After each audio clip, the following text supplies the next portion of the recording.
এখন কারো সাথেই আর তেমন কথা বলতে ইচ্ছে করে না। ইচ্ছে হয় না কাউকে ফোন করে কয়েক মিনিট কথা বলি। এমনকি কেউ কল করলেও কল ব্যাক করতে মনে থাকে না। মেসেজের রিপ্লাই করতেও ইচ্ছে করে না। যাদের সঙ্গে কথা না বললেই নয়, তাদের সঙ্গে দু একটু কথা বললেও সব বিষয় নিয়ে কথা বলতে ইচ্ছে হয় না। মন খারাপ, সমস্যা কোনোটাই কাউকে বলতে ভালো লাগে না। এসবের জন্য আমি দুঃখিত। শুধু ভালো লাগে সারাদিন নিজের মতো থাকতে।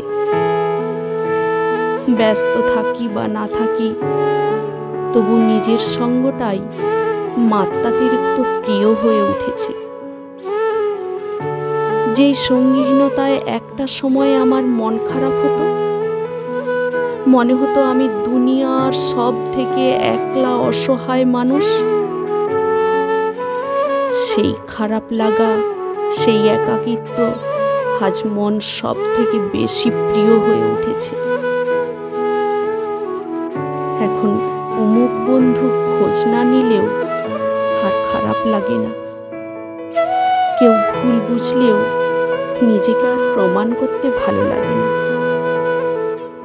যারা আমার উপর অভিমান রাখেন কিংবা ভুল বুঝেন, আমি দুঃখিত। আমি নিজের ইচ্ছের বিরুদ্ধে কারোর সাথে কথা বা সম্পর্ক কোনোটাই আপাতত রাখতে পারছি না। আর যারা উইথ আর উইদাউট কনভারসেশন আমাকে বোঝেন, আমাকে চেনেন, আমার মানসিক অবস্থা দুই একটু কথা বললেই বুঝে ফেলেন, নিজের প্রাইভেসি ও আমার বাউন্ডারি দুটোই বোঝেন, আপনাদের প্রতি আমার কৃতজ্ঞতা।